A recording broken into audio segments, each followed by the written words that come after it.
Welcome to Agenda Edina, a news program summarizing the actions taken in these chambers that affect you most. I'm your host, Dorothea Marty. Ann Swenson and Mary Brindle will take the oath of office as members of the Edina City Council in January.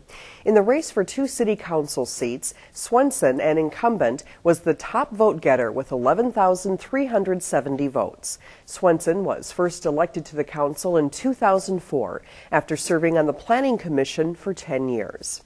The race for the other open city council seat was extremely tight. Brindle finished second with 8,545 votes. Josh Sprague finished third with 8,415 votes. Other candidates in the election were John Lonsbury, K.K. Thompson, and Ted Volk.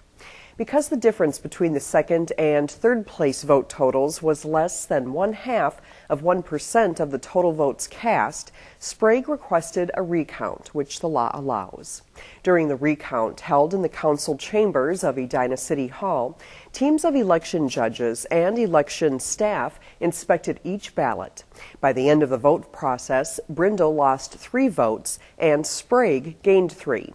Brindle's vote total was 8,542 compared with Sprague's 8,418. I am honored to have been elected to the Edina City Council, and over the last 10 years it's been my goal to put myself in a position that if I decided to run for City Council, that I could do so, be successful, and serve and be effective as a visionary for the city. Brindle comes to the City Council with a history of community involvement.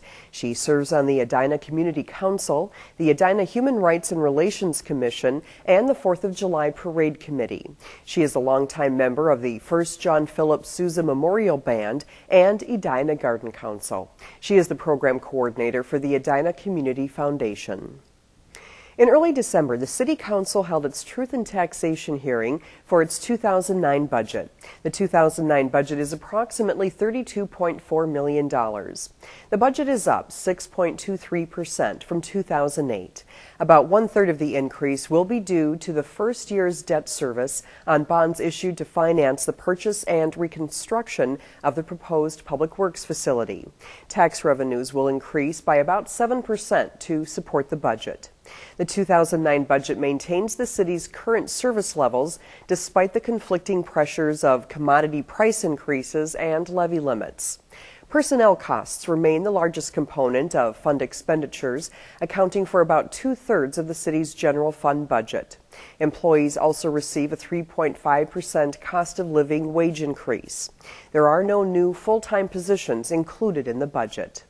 Breaking down the budget by function, 44.5% of the budget will be spent on public safety, 19.9% on public works, 13% on general government operations, 12% on park and recreation, and less than 11% on other services.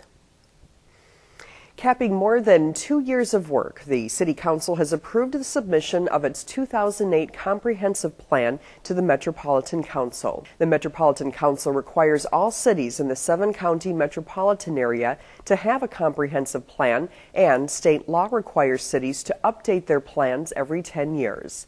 Chapters of the plan address transportation, housing, land use, and parks and open spaces, among other things. The Metropolitan Council will determine if the local plans conform to metropolitan system plans and are consistent with other adopted plans.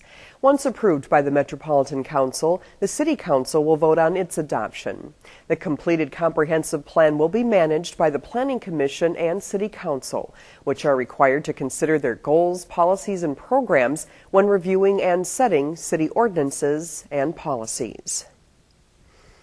The Edina City Council publicly thanked 7 Edina police officers and helped Police Chief Mike Satari present them with departmental commendations for their bravery and quick thinking in recent incidents.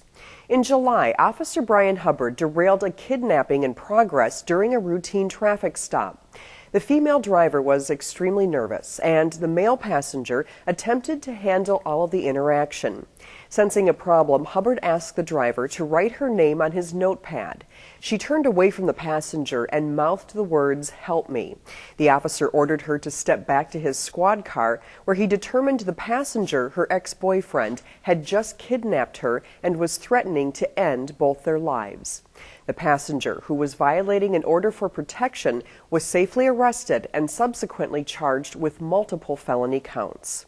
We spent a lot of time reading people and trying to understand people's emotions and their thoughts, and she seemed to be pretty stressed out at the time, and fortunately she was, through the course of our interaction, able to indicate to me that she needed help, and so I had her step out of the car, and that was that. Sergeant Phil Larson and officers Lisa Capola, Darren Cizek, Joy Fragott, Nicole Pisek, and Jim Rigg were also presented departmental commendations. In September, a distraught juvenile called 911 to report her mother had been shot with a BB gun by her boyfriend during a domestic dispute. Responding officers found the doors locked and a man inside, possibly carrying a handgun. Officers gained entry and moved to contain the suspect and evacuate family members. The suspect refused to follow orders and locked himself in a bedroom in close proximity to the family. Officers forced the bedroom door open and ordered the suspect out of the walk-in closet. He came out with a handgun pointed at the officers. The officer with a taser fired first and immediately stopped the suspect. The suspect's handgun was a loaded .44 Magnum. Once the scene was controlled, officers found a bullet hole in the bedroom door where the suspect had fired at the mother during the initial altercation. We are thankful for the work of the Edina Police Department and their successful resolution to these very dangerous situations.